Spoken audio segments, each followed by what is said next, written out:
Are you just about ready, Steve? All right. How close do you want us to be there? Stevie, after tomorrow night's game, I'm ready to get a job as an engineer. I'm so good at getting that microphone on. You don't have to say it because, honest to God, the longer I live, the more and more I find out why I was a goalie. Oh, man, that's funny. The Lightning Audio Network presents Martini Mondays with Phil Esposito and Bobby the Chief Taylor. Have a seat, grab a cocktail, and enjoy the show. Here's Espo and Chief. Things happen. You think you got it all, and people always say to me, "You're still doing and involved with hockey and the Lightning." I get that a lot when I go up north. I said, "Yeah, I'm still involved." That's your baby. That's right, and I'm not as involved as like who's going to play. Right. Said I just do radio and I have a good time doing it. And the good thing about radio is that you can BS a little bit. Yeah. Yeah. And you can elaborate a little bit too because they don't see it. But the thing is that you got to be truthful. Yeah. I know what? always maintain that. That's what I'm going to do. Do you know what, Phil? That's the one thing that always was a craw under my saddle for me, is that, TV though. I understand that, but you know what? The fan isn't stupid. No, sir. The fan is not stupid. So, and that's when Eddie Westphal told me, he says, make sure you tell them why, not what. Right. And I'm going, wait a minute. Why would we say this when it wasn't the truth? There's somebody in sport, if you're going to score, somebody screwed up. You hit a home run in baseball.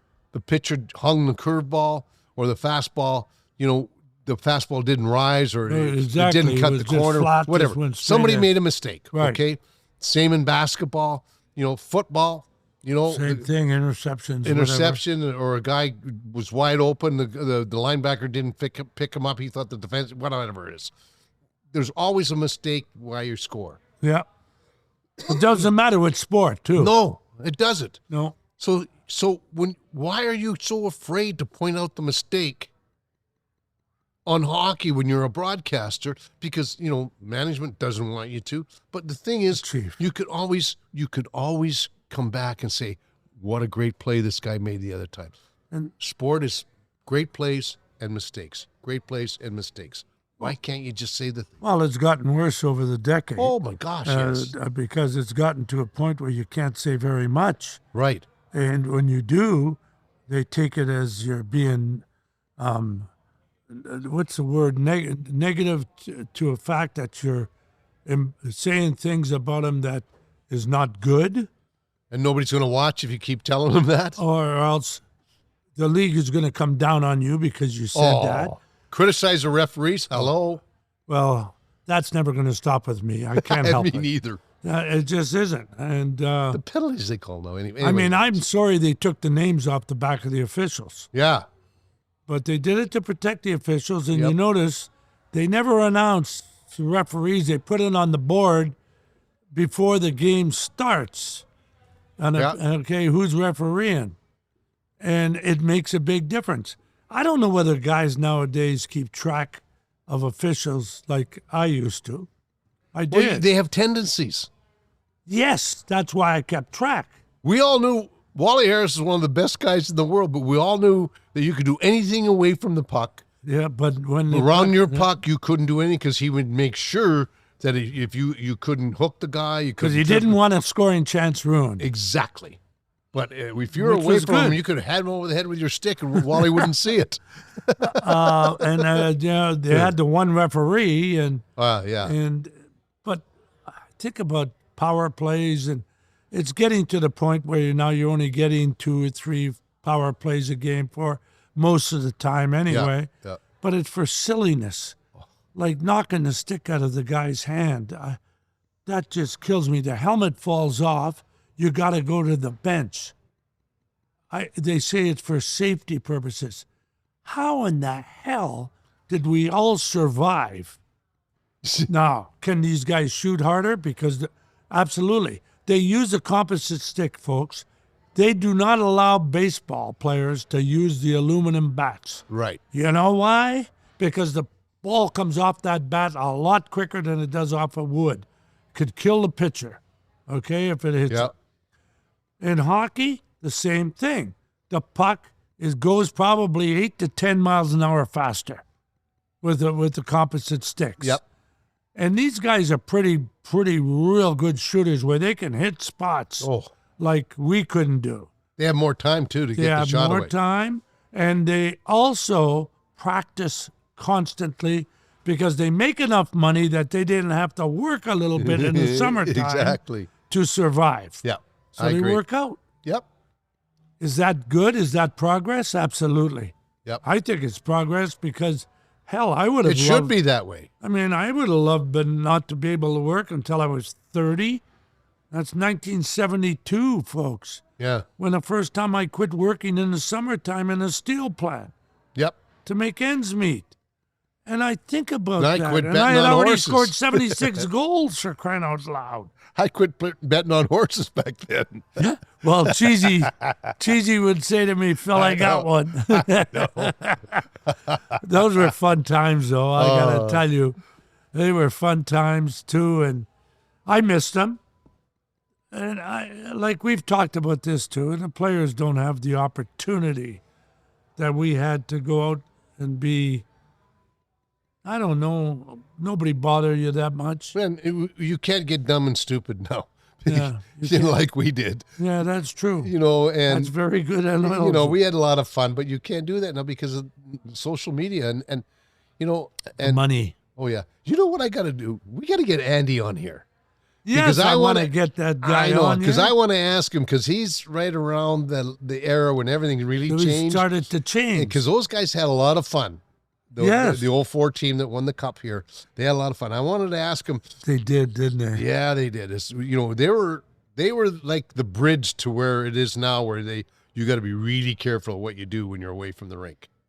Yeah, I know. They were still on that Yeah. cusp. So we have to get Andy on to find out. Well, I've asked them 2 or 3 times, and Andrew Chuck, I'm telling you now, we're getting you, David. I know. We're getting you. Yeah. But, like we've got to get some other guys, too. And by the way, you folks out there, they want an ex-player or somebody that's around here, obviously, unless we do it on the phone. But We I should. don't know. You know what? Be an idea too is to take a couple of questions From people. but just to find, because I mean, there's a lot of new people that have no idea what we did, and they're listening to what we're doing here, and they're going, really, that didn't happen. Yeah, I know. And you should hear some of the stuff that we can't talk about. You can't talk about that in the air, although it's decades ago. Maybe we I can get know, I away know. with it. Statute of limitations, folks. It's Yeah. over. Yeah. You can't get us. I no know. way. Wow. Hey, listen. It's you get 7 years if you murder somebody. If they can't catch you in 7 years, that's it. That's it. It's Yeah, over. I know. It's over, for crying out loud. Well, I will look at our team right now, the Lightning, and there's no specifics because, they're playing and they've gone on road trips, not playing very well on the road. They play well for a couple of periods or one period, and then I don't know what happens, cave in and what have you. Things just don't go well. And when I watch them, my own personal feeling is that they're too fancy. They try to be too fancy. Yeah. If you don't have the players to be fancy, you can't be fancy. Exactly. You want to make it a highlight reel every play. Kucherov, Point, they're watching these two guys like hawk because those two guys can make plays, especially Kuch, and they don't give him any time whatsoever. Cooch is incredible. And he is. He really is. And he's probably one of the best passers I've seen in a long time. Does he give the puck away a lot? And do I ridicule him about that? Absolutely. But then I thought about this, folks. Cooch gets 90 to 100 points every year. 100 points. He'll probably have 110 or 115 this year. And so if he screws up, but I can't help myself, by the way. If he screws up and makes a real stupid pass, and bingo, they come down and score, I say to myself, that was wrong what you did, all this other stuff. And then I think, well, the game is going on. What about all the good things he does? Exactly. You know what I mean? Maybe I'm a little bit too critical because of all the great things he does. But what happens is, it looks to me like the other guys try to emulate him and try to do that, and they're not capable of doing it. Yeah, I agree. But, like, you can't stifle talent. No, sir. You can't. And or creativity. Creativity is what makes him such a great player. And you know what? Guess what? Every once in a while you're going to have a bomb. The only time I think when you and I get upset is when he's trying to be too creative, is he's the last guy back, and they go in on a breakaway or something like that. But I would never, ever want to change him. He is such a treat to watch. And even we all make mistakes. Absolutely. The whole game, like we talked before we started this podcast, was of it. Every game is about mistakes. Yep. Mistakes result in scoring. Every game. And it seems when we make mistakes, it goes in our net. But you know what? Exactly. That's the thing about it. Like I go back to the game the other night or the other day when they were playing against Vancouver. 40 minutes. They were outstanding. Gosh, they were going like crazy. And then he made two glaring mistakes in the second period, and Bozer scores 2 goals. And down it goes. And now you're down by 3 or 2, and you only got a period to go. And and Vancouver's a better defensive team than people are giving them credit for. Right. But for me, it's that, this is the difference this year, is that every time they make a mistake, it seems like it's getting in their net. Yeah. It's getting in the net. That tells me we're making critical mistakes at critical times. Right. You're right. Instead of being the safe play. Yeah. When you're in a 1-1 game or a 2-1 game, you got to be a little bit more aware of your defensive liabilities. Okay, here's a question. This is Christmas. Yep. It's coming on Christmas. You think the Lightning have to do something or they're going to miss the playoffs? Ooh, yeah. You know what? I really do. So do I, Chief. You know what, Phil? Goal scoring and offense puts people in the stands, but defense wins you games. championships. Yeah, you're right. And I just don't understand sometimes about how we have all 5 guys collapsing around the goal crease, or it just right on top of our own goal. You watch Carolina. Why everybody has a tough time with Carolina? Because they take away the ice in the offensive zone, or their defensive zone. They play high. Most of the teams, in my mind now, their offense runs from their defense. That's true. And if you take a look, a lot of times when you're given a defenseman in this league with their skill and their ability to score, when you're the highest guy is maybe at the top of the circle, you got what, 12, 15 feet? This guy's got that time to make a play? And look at the guys that are all the big scorers now. Makar. Yeah. Victor. Yeah. Edmund, Sergei, offensively, holy crap, he's got all that time.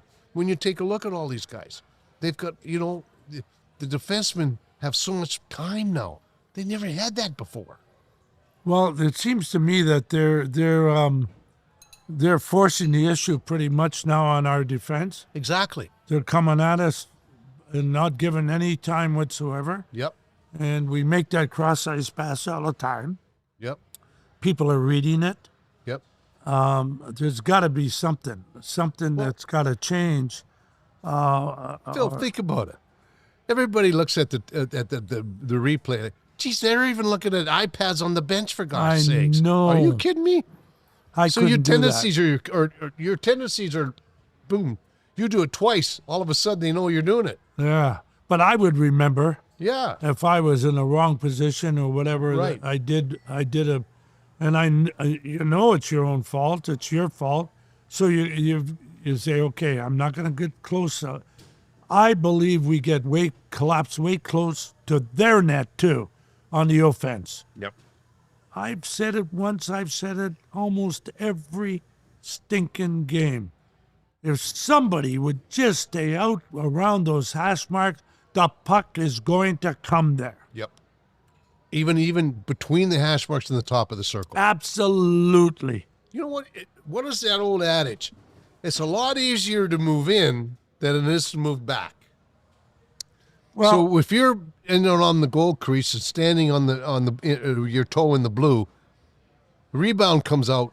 How are you going to go back to get it if it comes out? Because goalies now will kick the rebound past you. yeah, If you're at the hash mark, he kicks it. You could go in at it. exactly. I have always You can go in maintained that. way easy than you can go back. Easier to go in than back. That's why I always stayed Yeah. outside. People always say, "Oh, you just were in front of the net." Absolutely not. No, you're at the hash marks. I was at the hash marks. Johnny and out. Busick was at the net, Cheap with his blocking fat out the ass. sun. Exactly. You couldn't see the other end of the rink with him in front of you. I know my brother used to tell me, "Get that fat ass out of my way." will you, I used to please?" smack him with my stick. Did you? I'd smack him. Johnny, I can't see the other end of the rink, let alone the puck. And he would have that high-pitched giggle. That's cheap, man. Oh. I'm telling you. Yeah, you guys.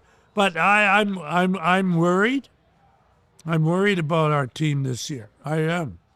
I'm worried about it. It seems to me that Kucherov, Point, Hagel,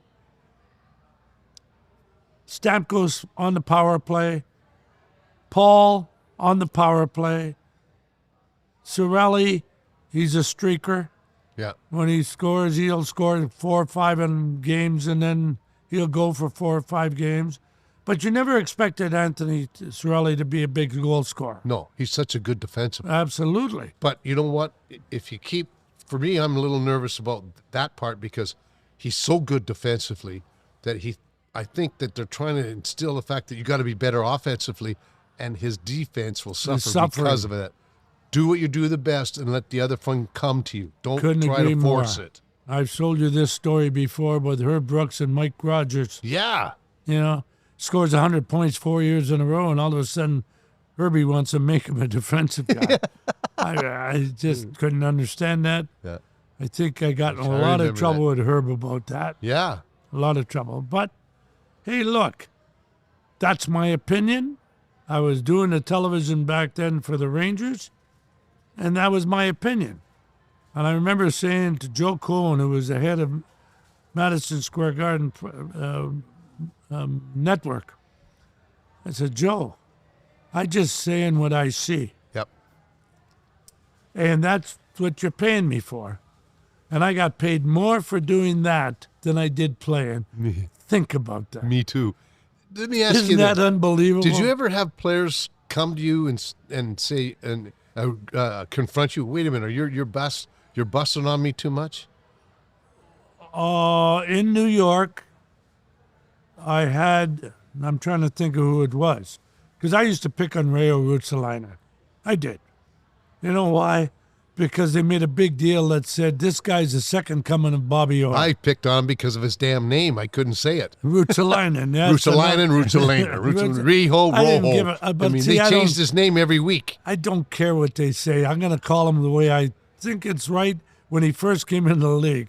Like Esposito or Esposito. That's what, like Italian people, when I went to Italy, they say, "Oh, Esposito." Oh, yeah. I said, no, Esposito. The second syllable. No, Esposito. Oh, yeah. Well, okay, whatever you want to call me, who gives a crap, right? You know, I don't care. Just call me. Yeah. Especially for dinner. That's a big thing.